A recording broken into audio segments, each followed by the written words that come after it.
Right? History of Israel, we should not forget. Israel is okay, Torah class.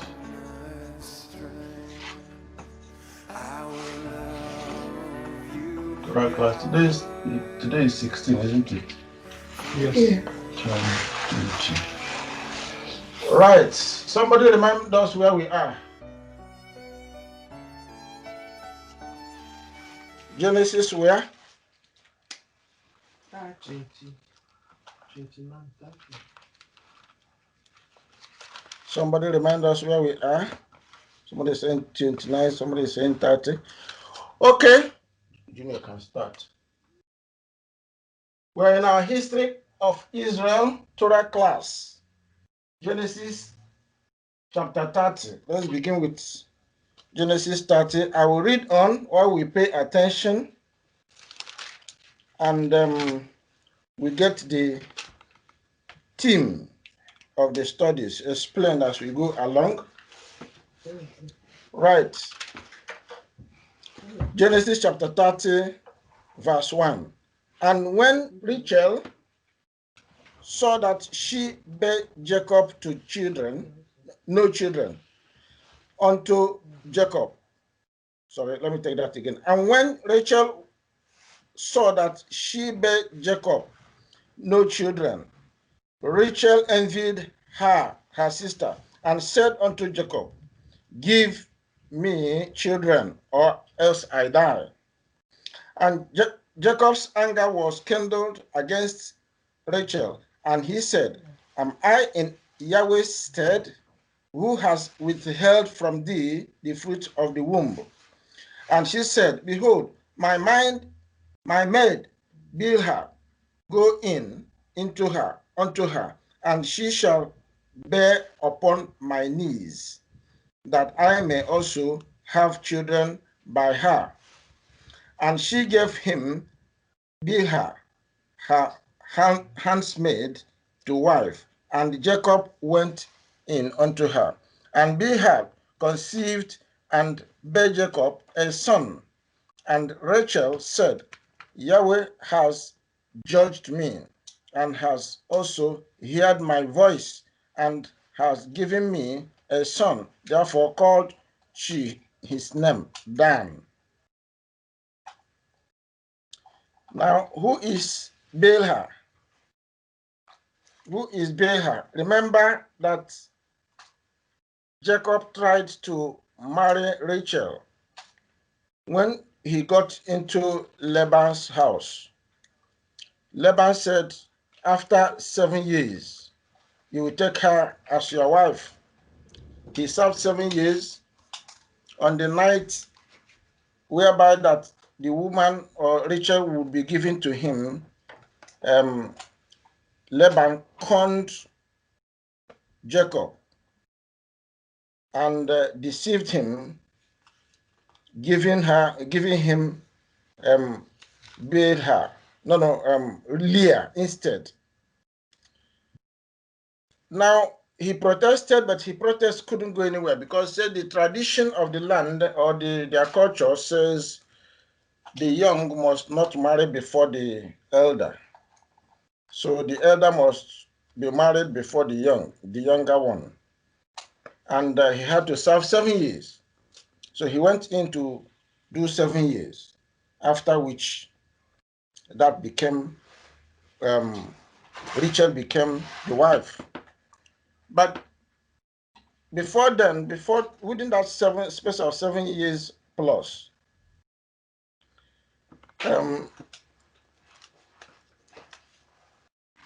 Leah had gotten about 4 children for Jacob. Reuben, the first one, that the temple itself is occupied. They hold Fort Jerusalem. They are the people that hold the capital city of Jerusalem. So Bilhah was the handmaid of Leah. And in order to continue the No, sorry. Bilhah was the handmaid of Rachel. In order that Rachel will have, because Rachel perhaps was thinking, I will not have a child. And she thought she was going in shame. The junior sister was reproducing, bringing children to Jacob, and she felt ashamed. Oh, I will not have a child in my home. Said, okay, my handmaid, you should go to the husband, Jacob, so that you can get a child for me. Where did we see that? We saw that in Sarah and Abraham. We saw that happen in Sarah and Abraham. Sarah had to give her handmaid to Abraham, and out of that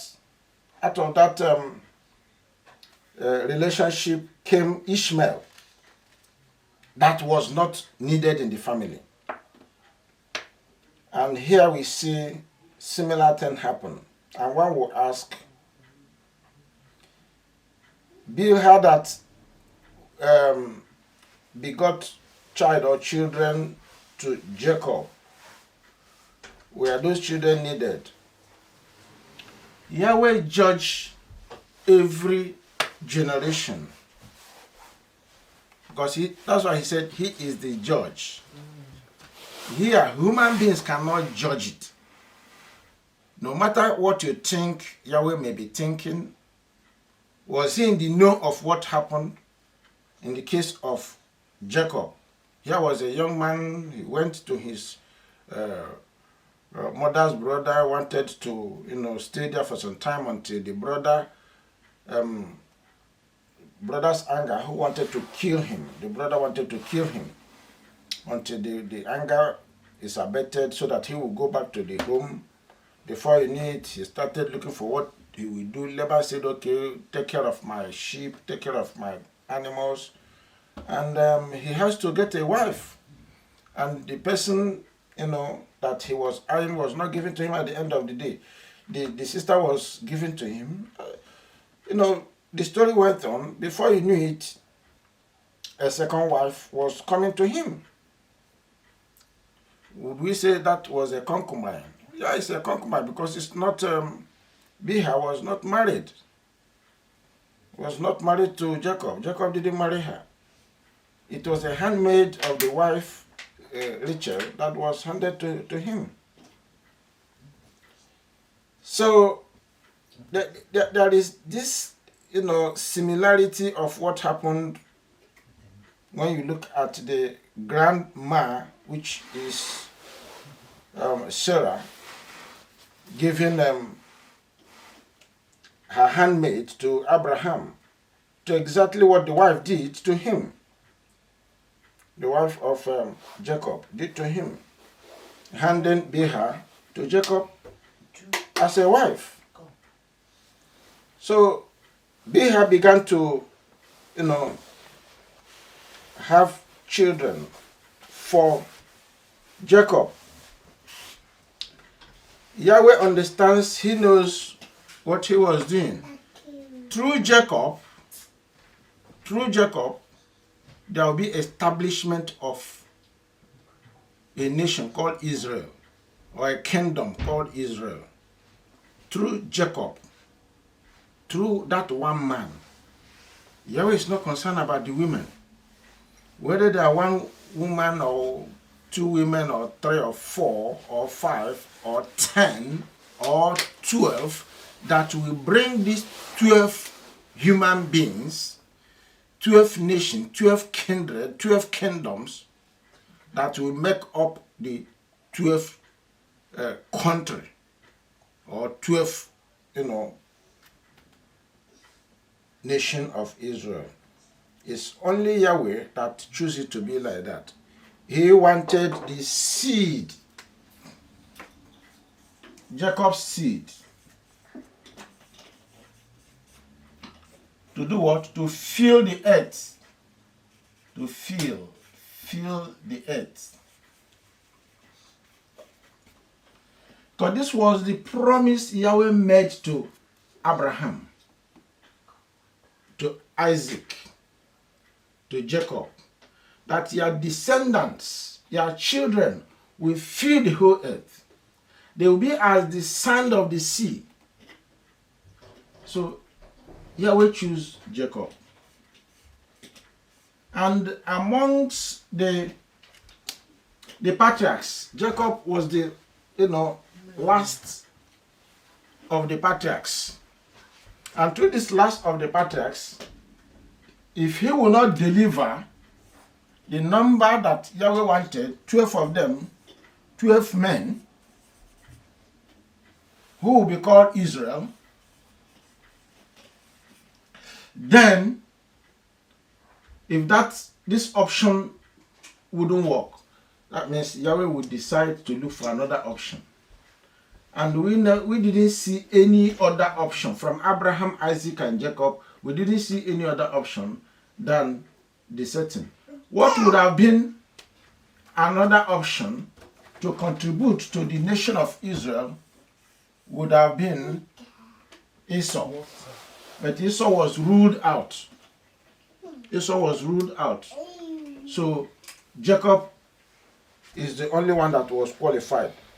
Even before he came into the realm of becoming the one that is going to, out of him that Israel is going to be named, he has to be brushed, he has to be cleansed.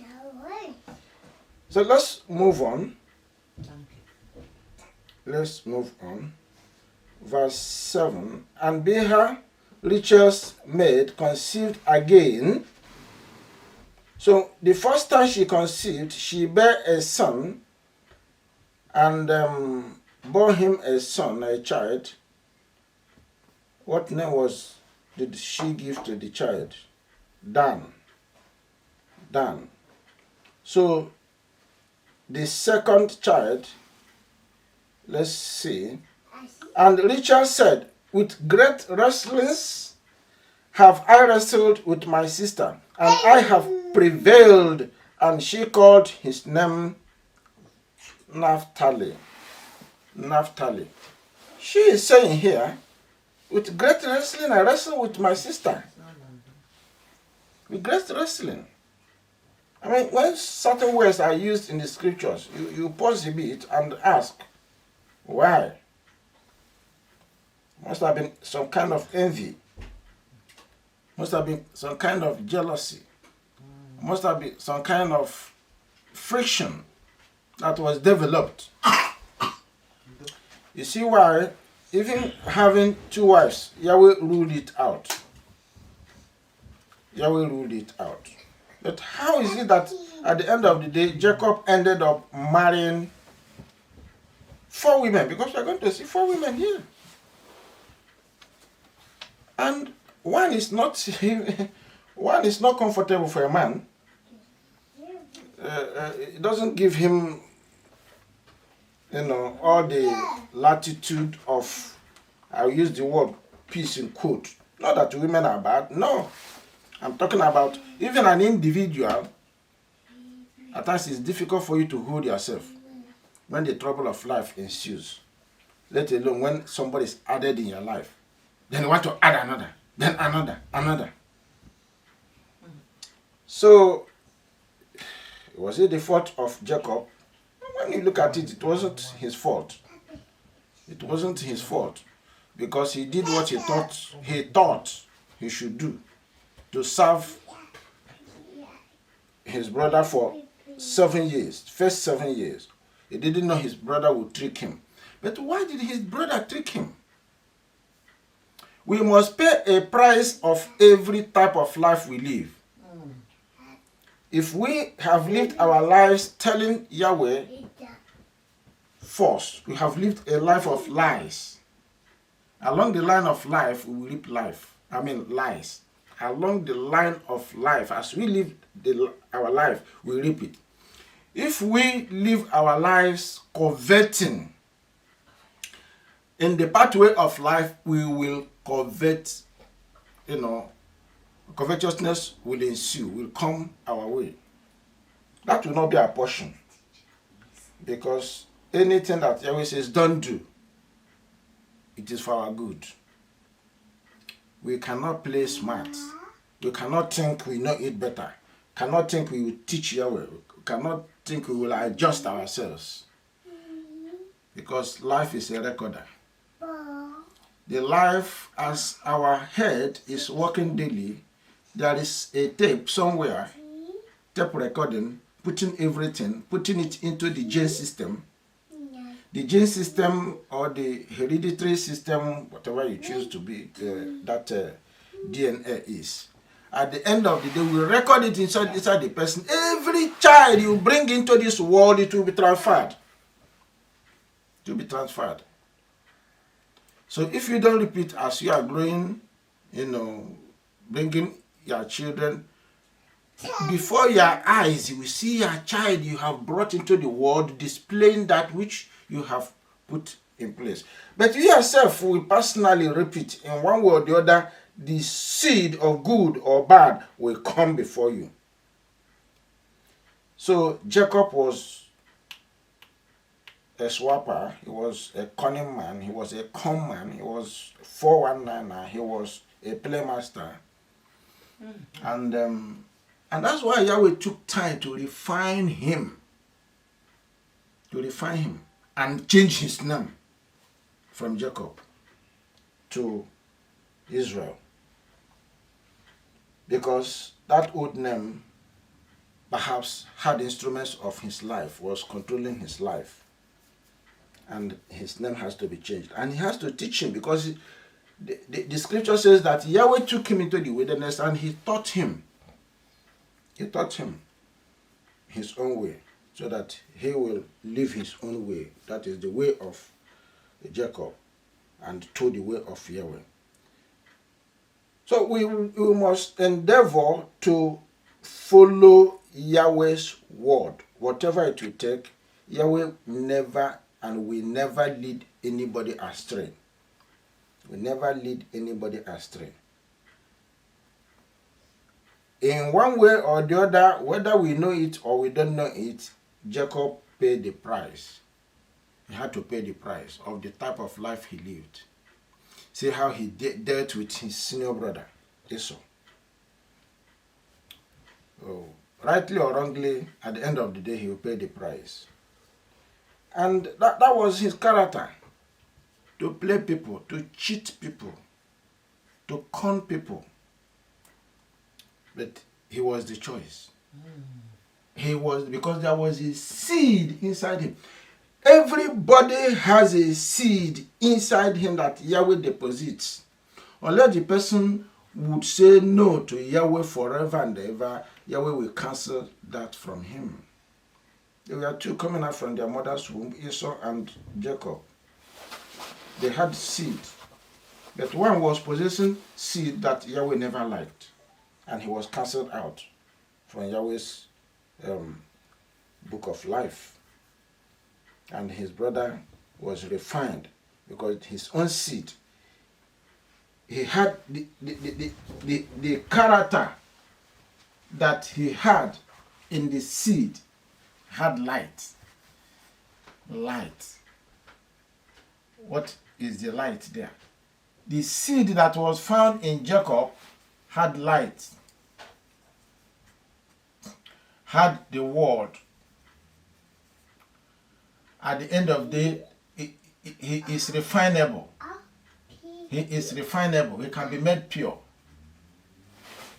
So this was opposite of what was in Esau. So Yahweh knows everybody.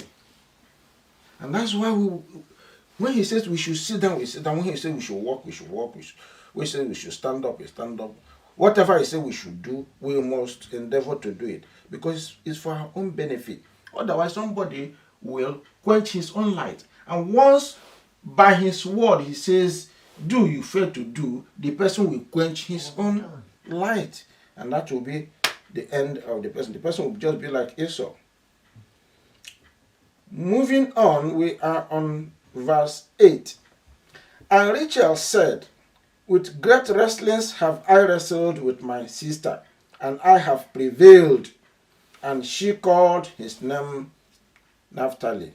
Don't be surprised that Rachel was mocked, Rachel was rubbished, Rachel was called names, Rachel was by her own sister.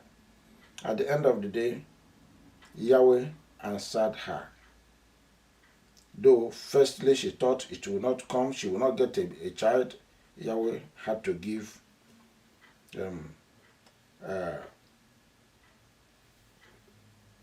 Yahweh had to give her the opportunity to get 2 children or so from Bilhah, the handmaid.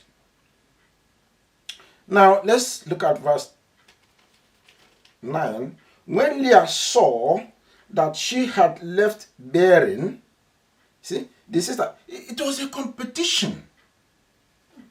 Bilhah saw she can't produce again.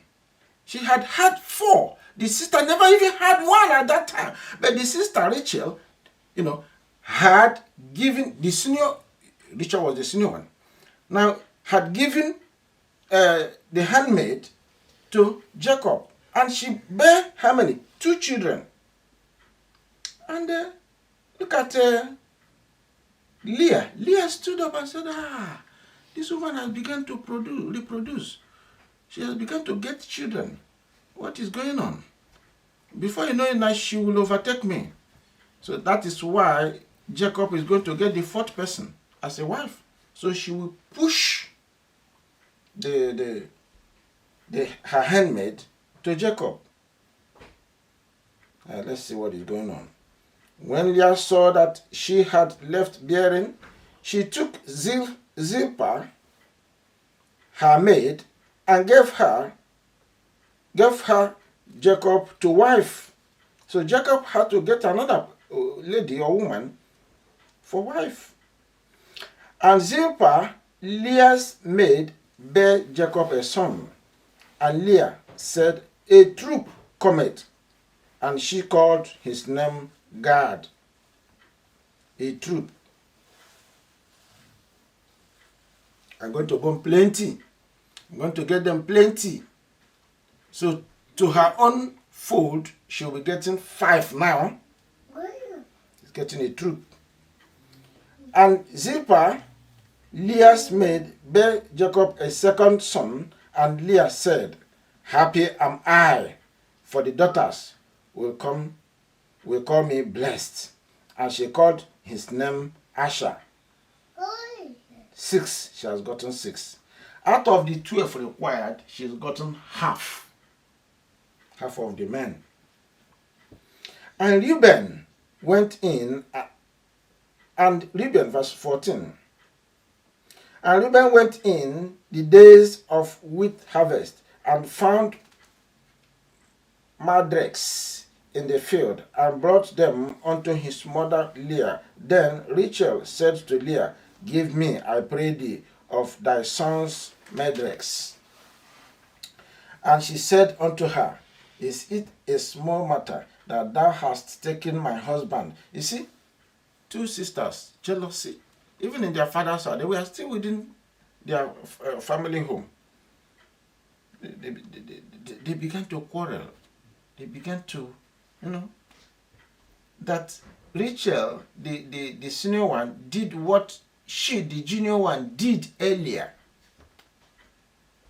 by giving her handmaid to Jacob. She became jealous,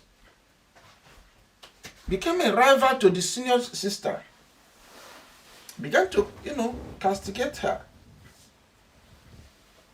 The senior sister asked her of something, a favor from what the son brought home, mandrakes. And she said, is that why you took my husband from me? This is the danger of marrying more than one. Danger. Trouble. And wouldst thou take away my son's mandrakes also? And Rachel said, therefore, he shall lie with thee tonight for thy son's mandrakes. And Jacob came out of the field in the evening, and Leah went out to meet him, and said, thou must come in unto me, for surely I have hired thee with my son's mandrakes. And he lay with her that night. And Yahweh hearkened unto Leah, and she conceived and bare Jacob the 5th son.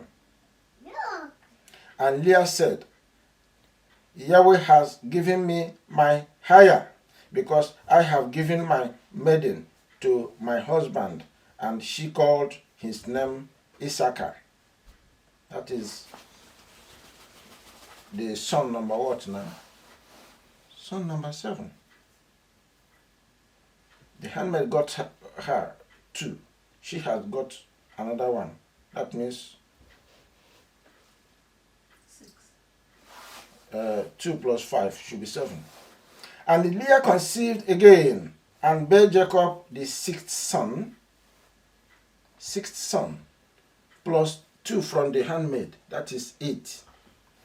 And Leah said, Yahweh has endued me with a good dowry. Now will my husband dwell with me, because I have borne him 6 sons. And she called his name Zebulun. That woman born 6 plus 2 from the handmaid, 8.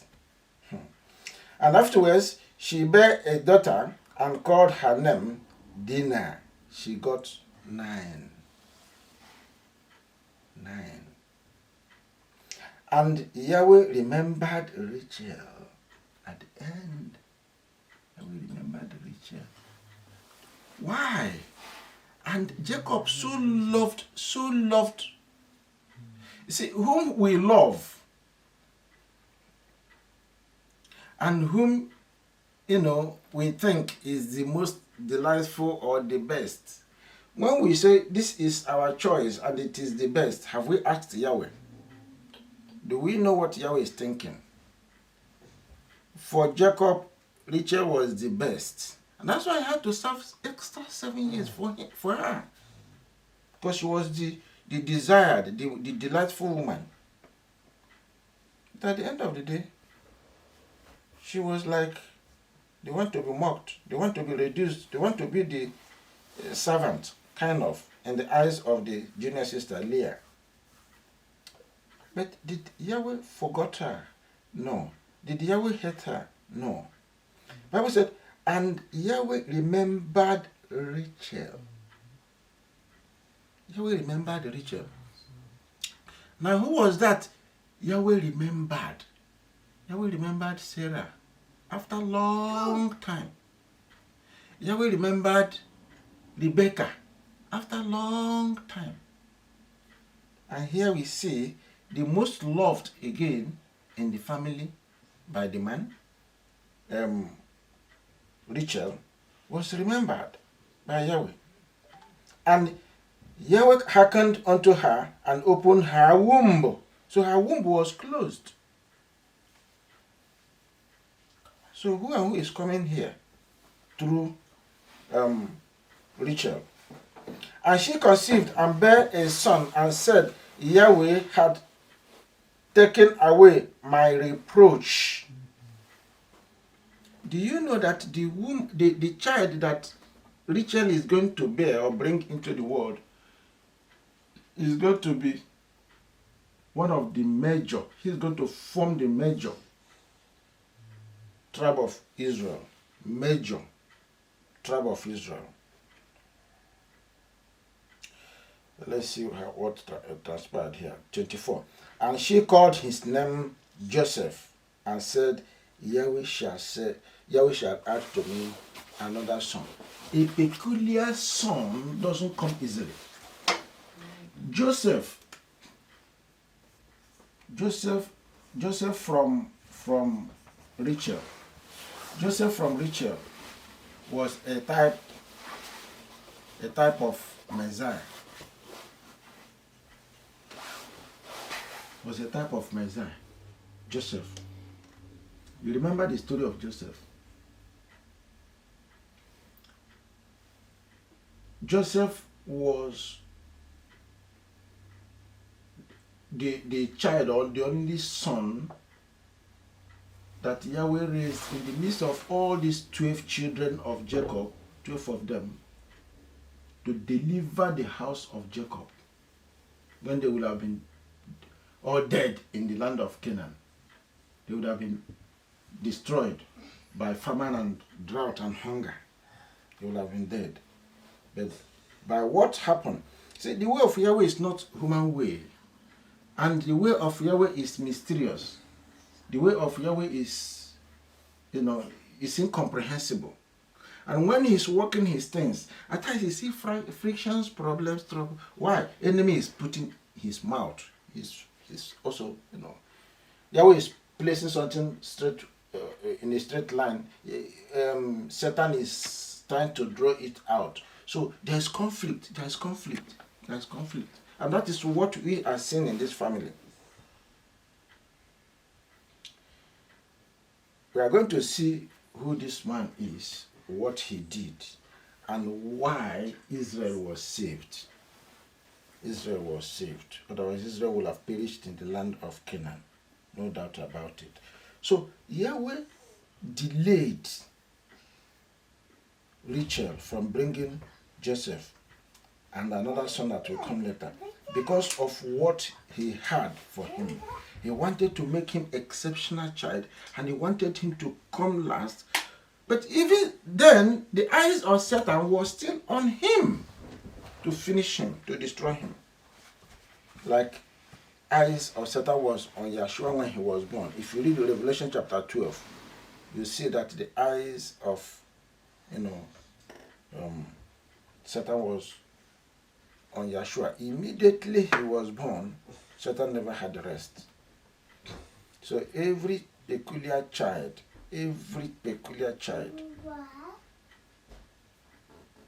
Satan understands what Yahweh is going to use him for.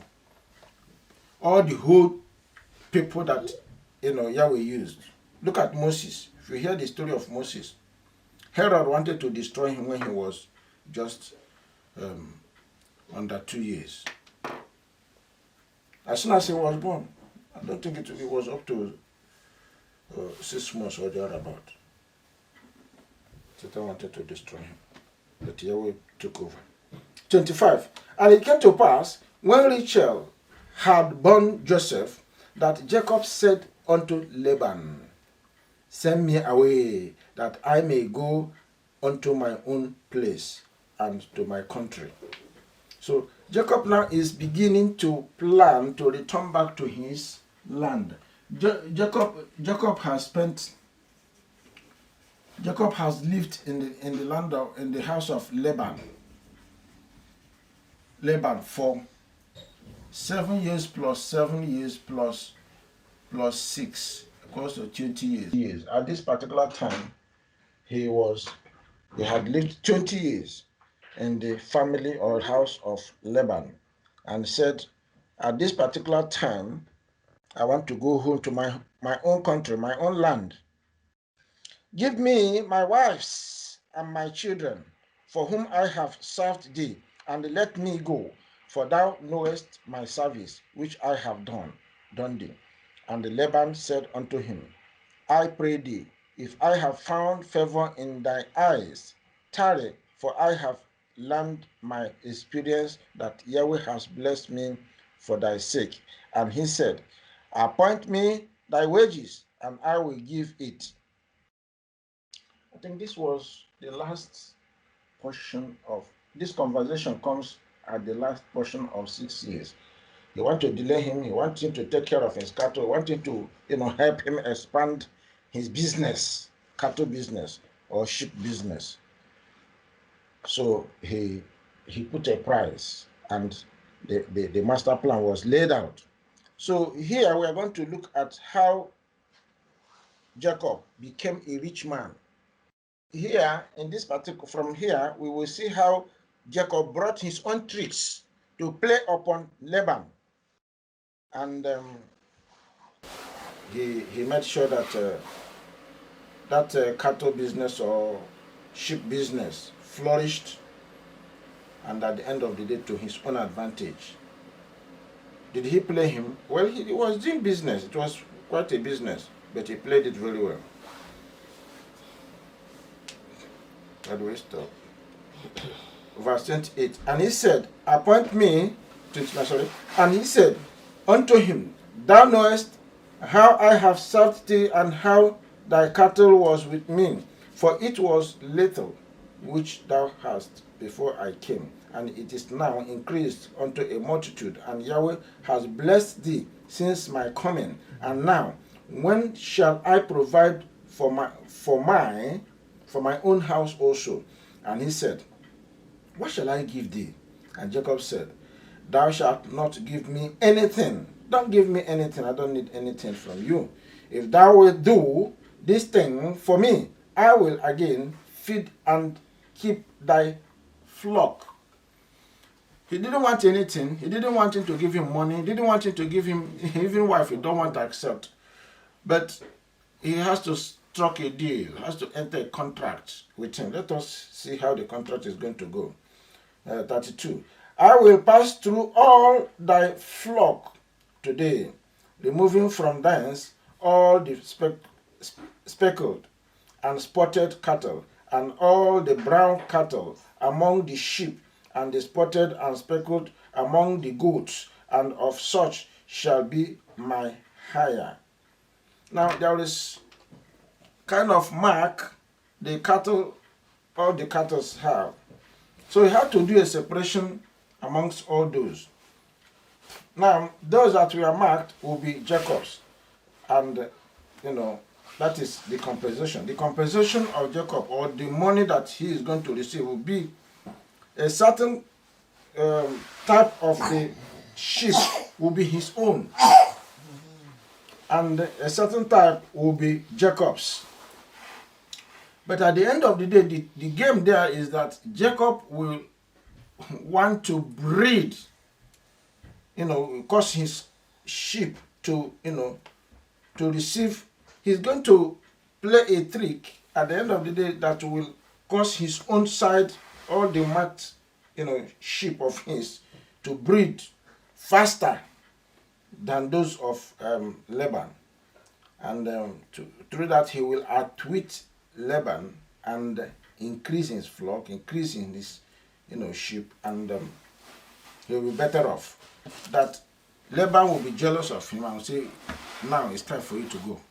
So he will now decide when this man will go, because this man will show him that he is the master in con or playing tricks. 33. So shall my righteousness answer for me in time to come, when it shall come for my hire before thy face, everyone that is not speckled and spotted among the goats, and brown among the sheep, that shall be counted stolen with me.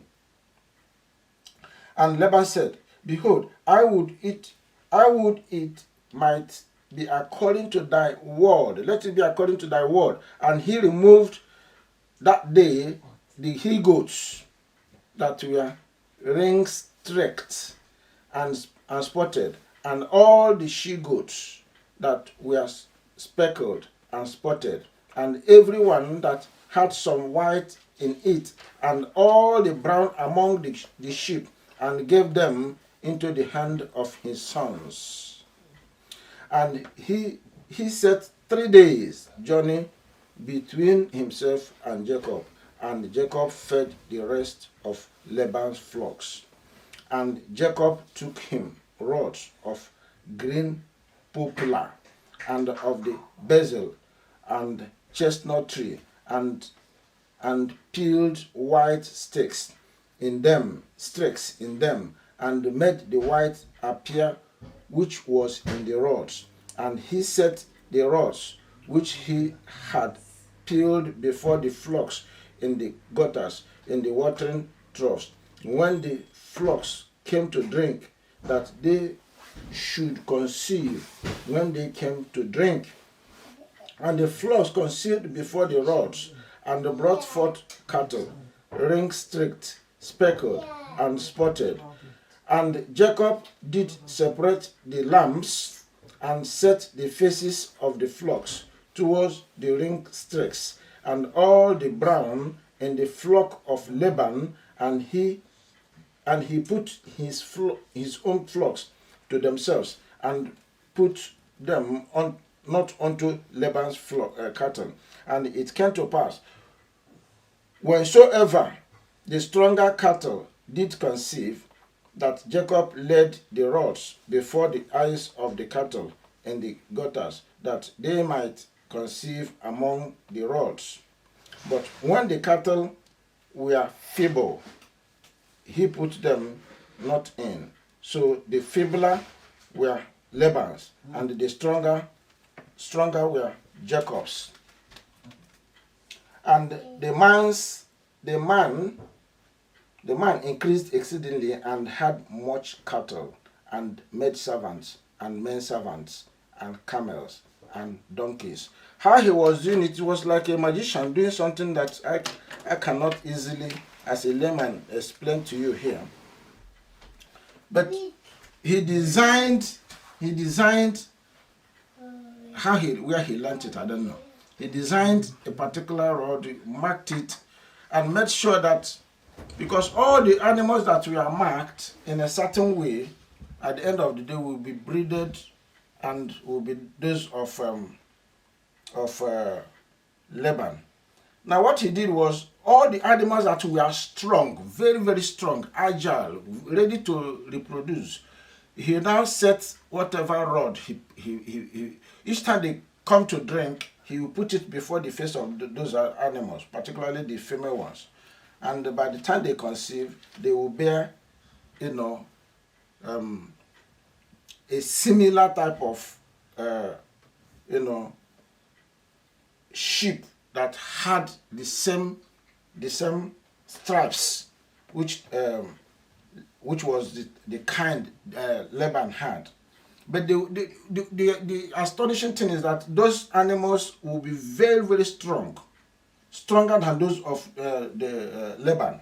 And he continued to do this until his own animals, we are very strong, we are very, very powerful, reproducing, and through that way he outsmarted Laban. And all his sheep were so many that at the end of the day, Laban began to wonder what happened. But that was a bargain, that was agreement.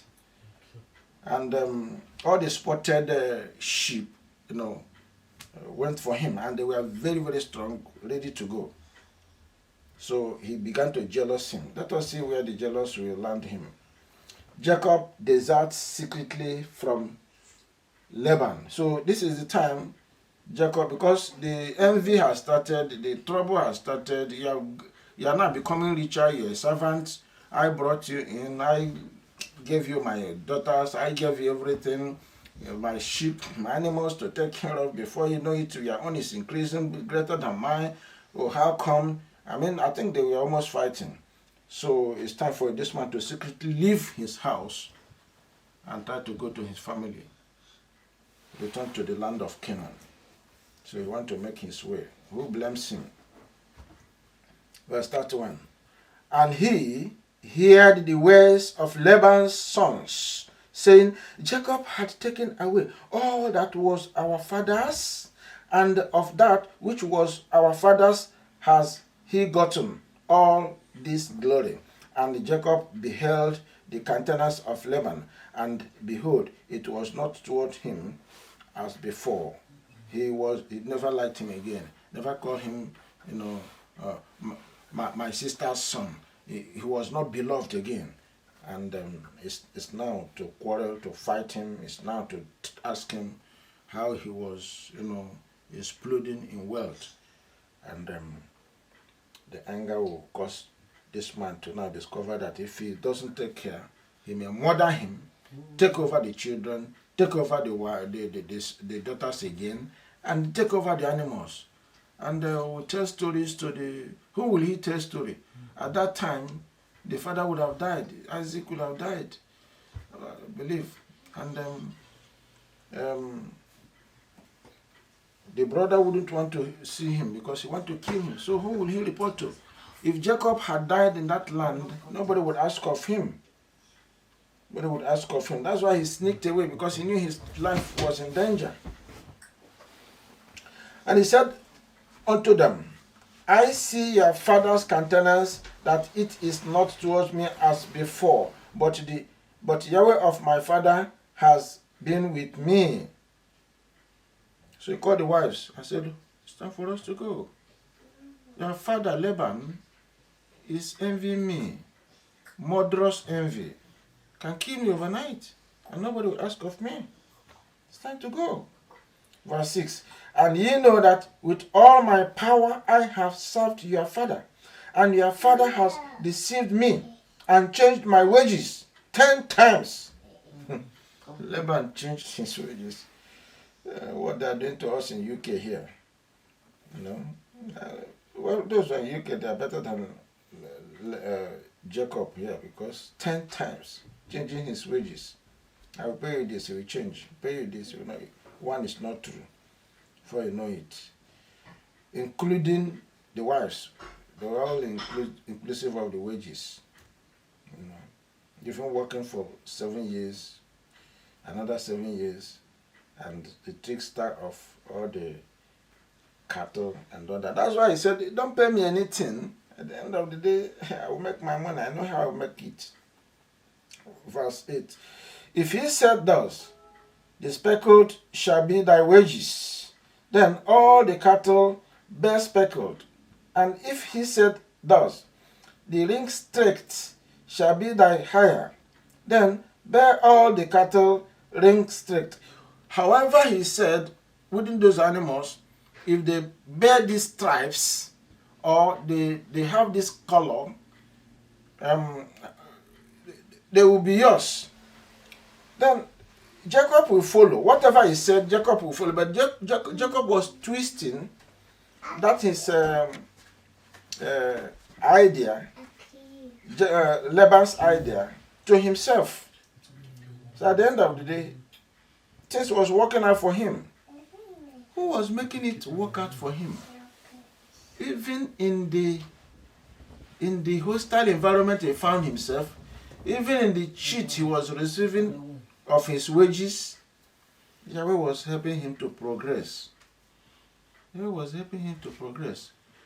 If Yahweh is not on our side, none of us will be alive, because we all 419ers. We're all Jacobs, in one way or the other.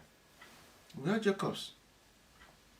But by his grace, by his mercy, he allowed us to, to move forward, to progress, to have life, to fend for our living, to prosper. Because there is a seed Yahweh is looking at. It's not looking at us, our flesh, what we do with our mindset, but it's looking at the seed inside us. But if we do anything to corrupt that seed, at the end of the day, we'll be in trouble. He may leave us. He may forsake us. He may not be his own. That is the danger. So, Yahweh loved him. Yahweh loved him. Later we will see how Yahweh loved this man. Verse 11. And the angel of Yahweh spoke unto me in a dream. Now, Yahweh has stepped in. In all this wrangling for almost 20 years with Laban, after Jacob experienced Yahweh in Bethel, I think it was Bethel, where he saw the ladder, from heaven onto the earth. Angels were climbing and going down and, climbing up. He never experienced Yahweh. He never saw him in the Bible never told us that there was any encounter. But here we see in verse 11, there's encounter again. An angel came and ministered to him, bringing the good news of Yahweh to him. Now, verse 12, and he said, lift up now thy eyes and see all the rams which leap upon the cattle are ring-streaked, speckled, and gristled, and I have seen all that Laban doeth unto thee. I am Yahweh of Bethel. Yahweh of Bethel. That was where he met him. He reminded him that he is the Yahweh of Abraham, Isaac, that he met in Bethel while he was trying to, come to the very land of Laban. Now I am Yahweh of Bethel, where thou anointest the pillar, and where thou vowest a vow unto me. Now arise, get thee out from this land, and return unto the land of thy kindred. And Rachel, now he's gotten all he needed. The empowerment. Superior voice has come. The creator of life has spoken to him. Not even Laban will stand against him. Not even the wife will stand against him. So he's ready to go. Verse 14. And Rachel and Leah answered and said unto him, Is there yet any portion or inheritance for us in our father's house? Let's go. We've seen what, our father, because Jacob kept on complaining to the wives, to the children, to the daughters of Laban, what the father, was doing to him. And he, after seeing this vision or having this dream, spoke to the wives again. They said, Oh, let's go. What are you still doing? You don't have any portion in him again. We are for you. We are not for him. Verse 15. Are we not counted of him strangers? Now, our father even sees us as strangers, because even the quarrel between him and Jacob has extended to the daughters. The daughters doesn't even like their fathers again. To the point that even the Arushi, the gods, the idols, Arushi is God. Now the gods that was playing out, that Laban had, the daughters will confiscate. In fact, Rachel will pocket them. And that is terrible thing. Even Laban, in that house where Jacob was, there was idol. The man was serving idol. The idol of Mesopotamia, or the idol of the eastern people. I think that is the land of Syria. This place was Syria. For all the riches which Elohim, Yahweh, has taken from our father, that is ours, and our children's. And now, whatsoever Yahweh has said unto thee, do. Jacob would have told them, the wives, that he met Yahweh. And Yahweh now says, it's time for us to go. And they said, if Yahweh has spoken to you thus, well, let's go. Verse 17. Then Jacob rose up and set his sons and his wives upon camels, and he carried away all his cattle and all his goods which he had gotten, the cattle of his getting which he had gotten in Padanaram, for to go to Isaac his father in the land of Canaan. So he has to return to his land. And Laban went to shear his sheep, and Rachel had stolen the images that were her father's. Rachel stole the gods that were of her father's. She took them away, pocketed them. Jacob didn't know about this. Jacob will later find out this sorry story. And Jacob stole away unawares to Laban the Syrian. This was happening in the land of Syria. In that he told him not that he fled. Stole away. It means Jacob sneaked away unannounced. He didn't tell Laban. And this will infuriate Laban. This will make Laban mad. This act of Jacob will cause Laban to think that all this while Jacob played him, robbed him, because he was still astonished how Jacob's animals, flocks, the sheep were increasing astronomically. He was amazed. So having left the way he left, without telling him, he will now conceive that, this man is a troubleshooter, and he will want to finish him. So he will determine now to pursue Jacob. You see, from this point, the trouble of Jacob began. Apart from the quarrel he was having with Laban every now and then and so on, he encountered, in fact, this man, Laban, would have killed him. And we saw what was awaiting him, even in the land of Canaan, where he was going. He wasn't safe. His brother was waiting for him to kill him. And we see the anguish he suffered in the wilderness as he was journeying home. And this is why every child, every son, every daughter of Yahweh must be close to Yahweh 24 hours. Must be close meditatively, prayerfully. You must be very, very close. Because if you are the seed, Satan sees it, he knows, he understands. And he will not want to let go. The grace of Yahweh covers us 24 hours, but we must make effort to draw close. Whereas these 20 years that Jacob was in the land of Laban, we never had any relationship with Jacob, relationship between Jacob and Yahweh. You never hear him speak of Yahweh or worship of Yahweh and all that. He had that mindset. He had that. The land where he was, in the house of Laban, Laban was an idol worshipper. He was an idol worshipper. You can see that the daughter carried some of the idols when they were moving. So if it was smooth as one would have pictured Jacob to be, child of Yahweh, why was the wife, interested in gods, the idol of the father?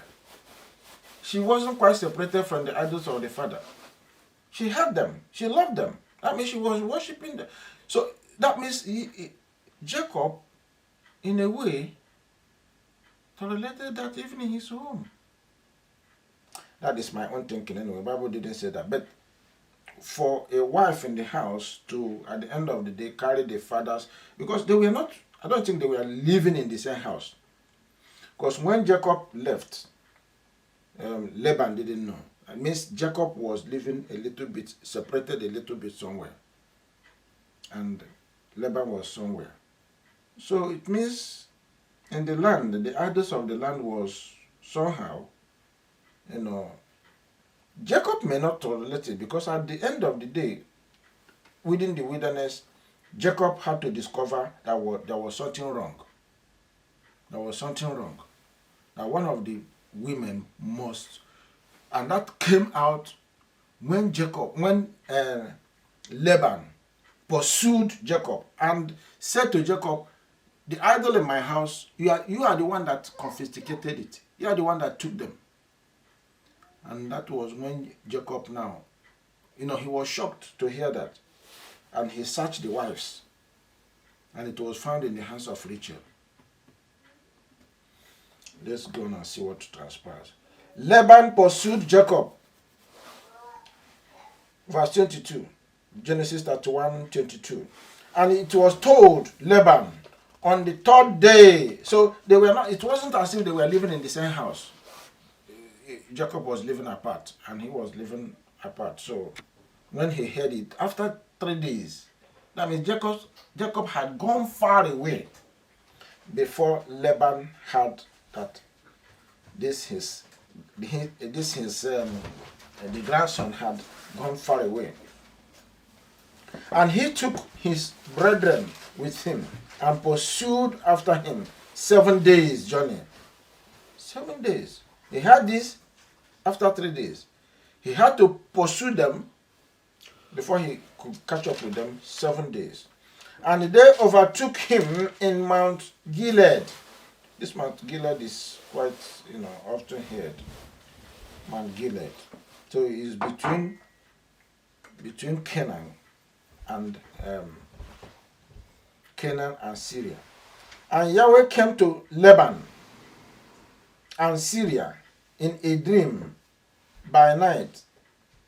Yahweh had to intervene, and said unto him, Take heed that thou speak not to Jacob either good or bad. In this your journey you are going, you have bad intention against Jacob, my son. Make sure you don't do anything silly. Make sure. Even that idol worshipping guy, Laban, had to hear from Yahweh. Yahweh can talk to anybody. Yahweh can speak. If he can speak to donkey, to speak to a prophet, or to relate to a prophet, there's no one, no creature that Yahweh cannot use. So he spoke to him in a dream, and he get him warned. No matter what you are pursuing him for, at the end of the day, touch not my anointed. Touch not my anointed. And that was what saved Jacob in this story. That was what saved him. 25. Then Laban overtook Jacob, and Jacob had pitched his tent in the mount of Laban, with his brethren pitched in the mount of Gilead. And Laban said to Jacob, What hast thou done? So 2 mountains separate them. One mountain, the side where Laban was coming from was, we call it Mount Lebanon there, but it's not Mount Lebanon, it's just the territory. And the other side, where Jacob was heading, was Gilead. And Laban said to Jacob, What hast thou done, that thou hast stolen away unawares to me, and carried away my daughters as captives taken with the sword? You have behaved as if my daughters, you stole them away, took them captive, took them as slaves. You left unceremoniously. I would have sent you away wonderfully, ceremoniously, arranging and making sure there's a feast. The people of the land will have known that you that have served me for this donkey years, you are going home. And it will have been a celebrated thing. Why did you sneak away? Why did you do me this? So, the anger began to mellow down. The anger began to change to a tune of, somebody who is not murderous, because the spirit of murder has covered him. But Yahweh spoke to him, Do not commit murder. That is my son. Verse 26.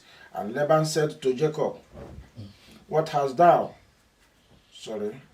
27. Wherefore did thou flee away secretly and steal away from me, and didst not tell me, that I might have sent thee away with mirth, with fun and pageantry? I would have sent you away in such a way that the whole world would have known that, yes, you did a wonderful work with me, you served me, and even my daughter, they would have been sent away with pleasant gifts and so on. And with songs, I would have, called for, organized, close the entire land, and celebrated you with timbrel, with harp, and so on. 28. And hast not suffered me to kiss my sons and my daughters, thou hast now done foolishly in so doing. For you to have escaped without letting me know, you robbed me so much. My young ones, my little sons, I would have, embraced them, kissed them. It is in the power of my hand to do you hurt. But Yahweh of your father spoke unto me yesterday night, saying, Take thou heed that thou speak not to Jacob either good or bad. If not Yahweh, he will have been a dead man now. And now, though thou wouldest needs to be gone, because thou so longest after thy father's house, yet wherefore hast thou stolen my mighty ones? You want to go to your father. I don't want to stand against you. I don't want to stop you for now. But you've done something silly. Where are the gods in the house that you have stolen? You stole away my property, my children, my everything, including the God of the house or the gods of the house. That's one. And Jacob answered and said to Laban, because I was afraid, for I said, peradventure thou wouldest take by force my daughter from me.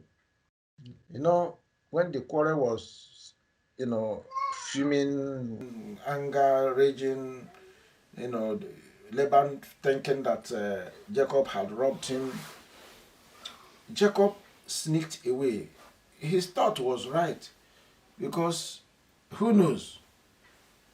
Laban was a star in tricking this man. He said he has tricked him 10 times. He has taken away he changed his wages 10 times. So what would have stopped him from taking away?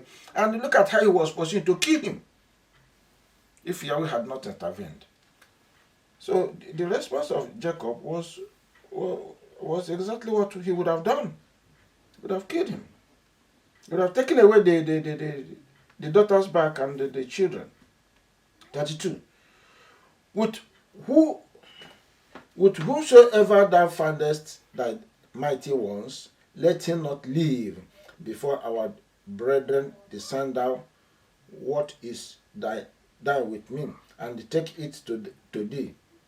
For Jacob knew not that Rachel had stolen them. Now, the idol that he was looking for, he didn't know that it was Rachel that took the idol. And Rachel is the beloved of, Rachel was the beloved of Jacob. He didn't know that this lady, pocketed something. And he had made a pronouncement. Whosoever you find this your idol in his or her bag, now kill the person. Kill the one. Kill your daughter. If any of them, you're excused enough to do whatever you like to the person. Now, Rachel had taken the images and put them in the camel's furniture and sat upon them. And Laban searched all the tent, but found them not. See, that idol was precious in the eyes of Laban. The images, the mighty ones, was precious. This lady took it and sat upon it, put it wherever she built and sat upon the sun, because on the camel certain she raised a seat, and below it or under it was where these idols were hidden.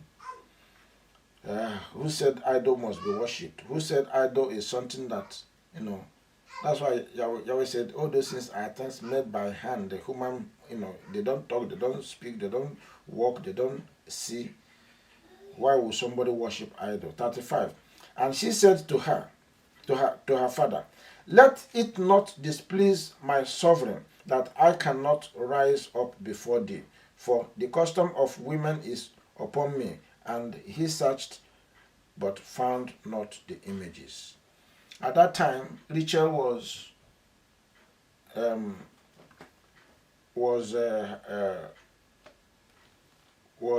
pregnant, I think, of Benjamin, the last child of Rachel, the last son of Rachel.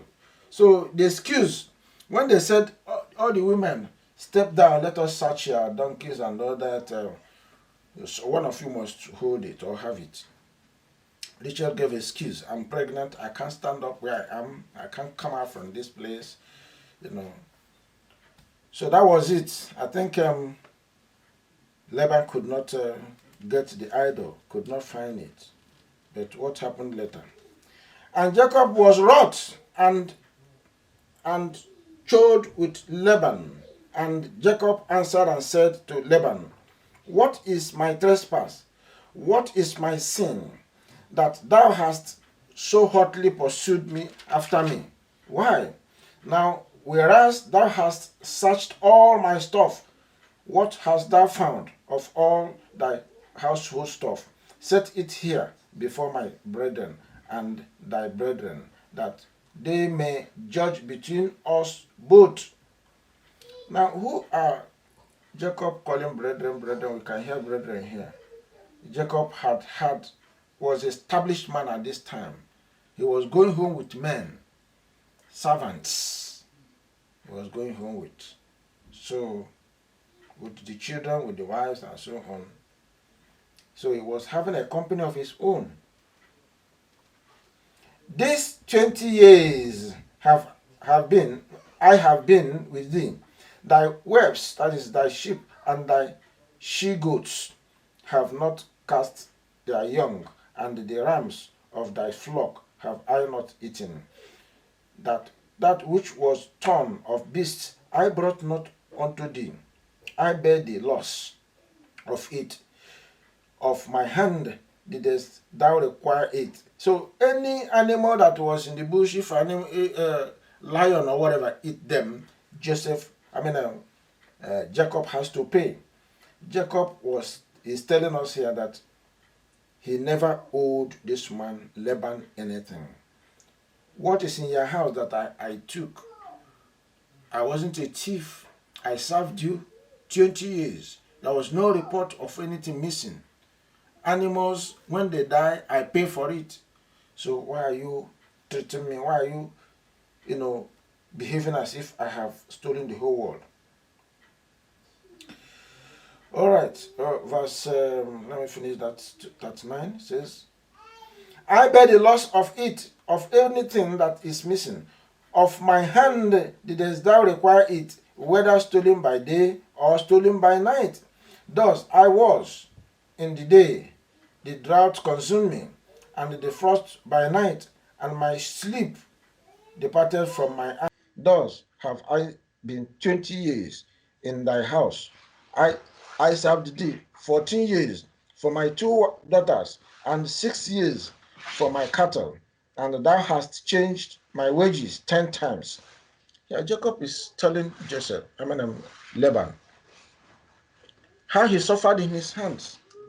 All that he had, he worked for it, he labored for them. How he spent 14 years for 2 women, and how he spent extra 6 years for the animals, for the flock he had. He labored, and he kept on cheating him 10 times, changing his wages. So he was asking him here, what is my sin? What do you want from me? 42. Except Yahweh of my father, the Yahweh of Abraham, and the fear of Isaac had been with me, surely thou hast sent me away now empty. Yahweh had seen my affliction and the labor of my hands, and rebuked thee yesterday night. Even the dream you had, Yahweh saw how I have faithfully served you. And that's why Yahweh came. I'm a righteous man. That was what he was telling him. I'm righteous. You are not righteous. Look at all the sins you committed against me. Look at all the atrocities you did. That Yahweh has to intervene between I and you. And I tell you, if Yahweh didn't intervene between Laban and Jacob, it would have been a sorry story. And Laban answered and said unto Jacob, these daughters are my daughters, and these children are my children, and these cattle are my cattle, and all that thou seest are mine. And what can I do this day unto these my daughters, or unto their children, which they have born? Telling Jacob again, Jacob, you have made your case, but when you came empty-handed. All you are going home. You are not a rich man. You have servants. You have, flock or sheep, goats. You have, you have been multiplied, increased tremendously. You came with nothing, and you are going with plenty. The daughters are mine. The children are mine. So, am I not right? Well, if I do any silly thing, I'll be doing it against my daughters. I think because Yahweh spoke to him, sense entered into his head, and he began to talk like a human being. Now, therefore, come down. Let us make a covenant, and I and thou, and let it be for a witness between me and thee. So he said, let us enter into agreement. Agreement for what? Let's hear him. 45. And Jacob took a stone and set it up for a pillar. And Jacob said unto his brethren, gather stones. And they took stones and made a heap, and they did it there upon the heap. And Laban called it Jagashaduta, but Jacob called it Gilead. Gilead. And Laban said, this heap is a witness between me and thee this day. Therefore was the name of it called Gilead. And Mizpah, for the said, and Mizpah, for he said, Yahweh watch between me and thee when we are absent one from another. If thou shalt afflict my daughters, or if thou shalt take other wives beside my daughters, no man is with us. See, Yahweh is witness between me and thee. So Jacob and this man entered into agreement that at no time will you trace me. At no time will you trace me with the intention of taking either your daughters back or the children or anything that belongs to me, or to come and war against me. So that's why they entered into covenant that this quarrel, this trouble stops here. It will never continue. You will not find me, I will not find you for war or for anything evil. 51. And Laban said to Jacob, behold this heap, and behold this pillar, which I have cast between me and thee. This heap be witness, and this pillar be witness, that I will not pass over this heap to thee, and that thou shalt not pass over this heap and this pillar unto me for harm. For harm. Not that they will not meet, not that they will not, or the children will not, they will not go to their, father, or their grandfather, or they will not go to, they will not interact. But anything that has to do with harm, or taking vengeance, or remembering any past ill, stops here. Yahweh is witness. 54. Then Jacob offered sacrifice upon the mount and called his brethren to eat bread, and they did eat bread and tarried all night in the mount. And early in the morning Laban rose up and kissed his sons and his daughters and blessed them. And Laban departed and returned unto his place. What a story of a man struggling for life. He left his father, Jacob left Isaac's home, a young man. This is a very nice experience. And that tells us the character of Jacob. Jacob wasn't a lazy man. Jacob was a forward looking man who was determined to prove himself, who was determined to showcase himself in life. That at the end of the day, this journey I'm going to come back not only stronger but prosperous. I'm going to come back not as I'm going to come back in a different way. And he proved at the end of the day that he is a child of Yahweh, no matter the terrain, the environment. At times the environment can shame us, put us into a terrible condition, even make us soil ourselves.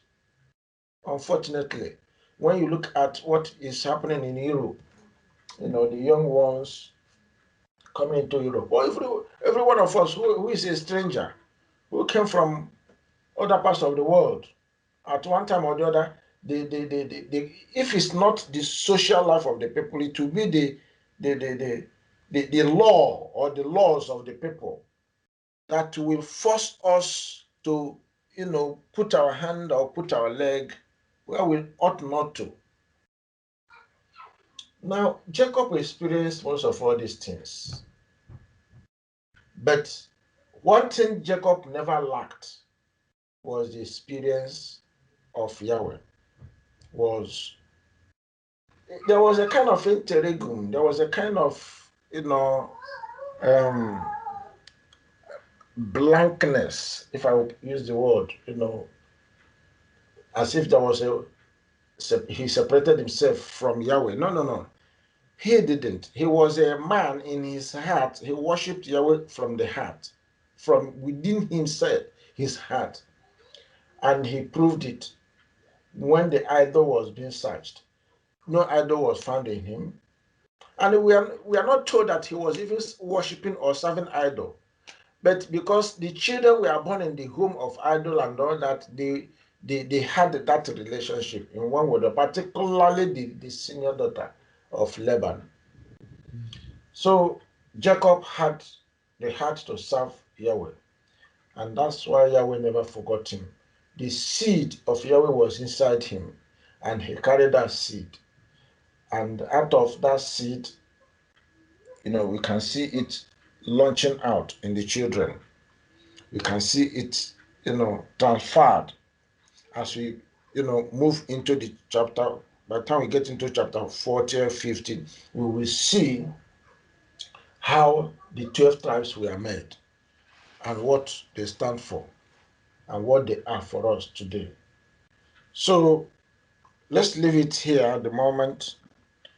But just take it that Jacob never lost his character to serve Yahweh. He never lost his identity. You could see that he was longing to go back to his father's house, Isaac. Not because the tension was too much. By the time he had Rachel, 14 years, he wanted to go. And and Laban, stood on his way. Said, why not serve me? And then, get more money, get more sheep, get this and that. And he had to spend 6 years again to make up, to get, and Yahweh blessed him by doing that. And at the said time. But there is something that we should not forget here. Remember in Bethel where Yahweh met him. Yahweh said, wherever you go, I will go with you. I will be with you in the land you are going to be. That means even when they plot to kill you, I will stand for you, nobody. And when the plot to kill him came on board, Yahweh stood for him. Yahweh showed him, the way out. The way out was when it was the time. When it's time, when Yahweh,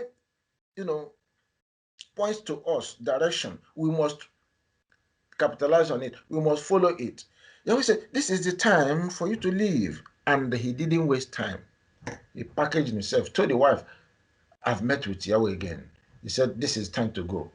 The wife, all of them approved of it. They said, what are we doing here? Our father is not helping us. Even in his house or his place is even torturous. Let's go home. You have your father's house. Take us to your father's house. So Yahweh was in the driving seat. Yahweh was always working in the life of Jacob. Yahweh's eyes was in Jacob. Yahweh, if you are a servant of Yahweh, 24 hours, trouble will come your way. Do we know even when trouble comes? We don't know.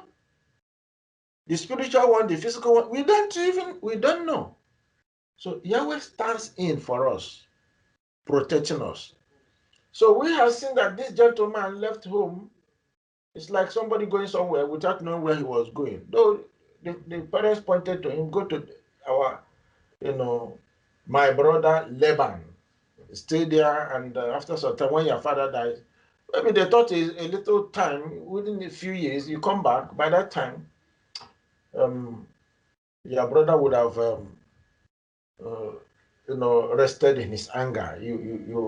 He will not think to kill you again. But he didn't know he's going to spend up to 20 years. And he went back home. And Yahweh then planned how he will establish him. Through Jacob, who later became Israel, we know what is Israel today. We know what, the land is all about. And through him, the seed came. And through him, the land is going to be given. The land has been given and given, but they never returned it. That means they don't possess it. But in this latter days, they're going to possess the land. Yahweh began to work out this question of the land, the kingdom, since the time of Abraham, Isaac, and Jacob, up to today, that land hasn't been gotten. Now, I will tell you one thing before we close. Any one of us, and this is why Yahshua is going to be very, very thorough to deal with those who are not, who didn't embrace him, who didn't listen to him. He's going to cleanse them, he's going to wipe them out, because thus far they have delayed the kingdom in coming. And that's, look at the prayers he gave to us. He said we must, it's a compulsory prayer. Pray for the kingdom to come. Now, instead of even praying for the kingdom to come, people push the kingdom away. Because the instruments of the kingdom is the law, is the Torah, is the covenant.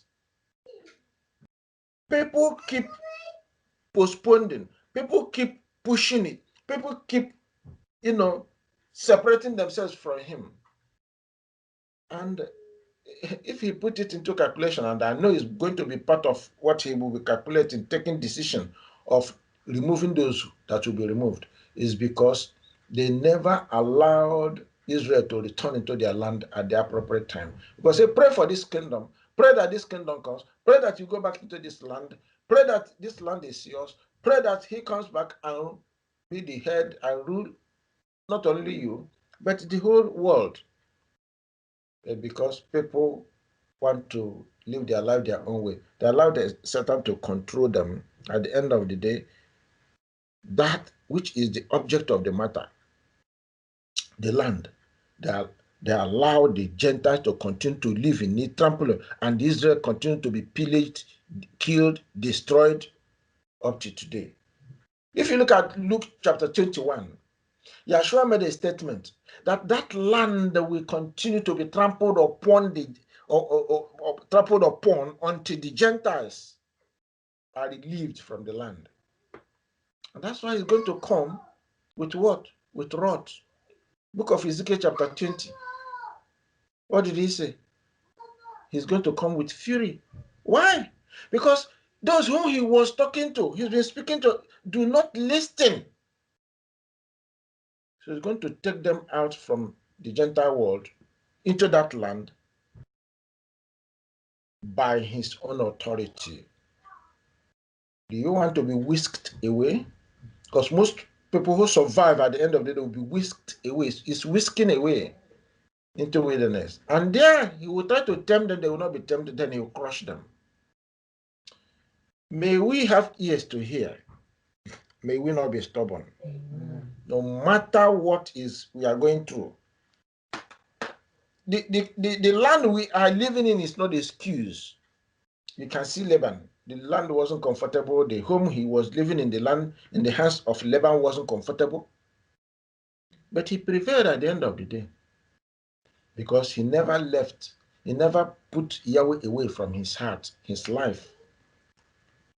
Do you put Yahweh away? If he had done that, he would have been killed. He wouldn't have gone home. He wouldn't have gone home.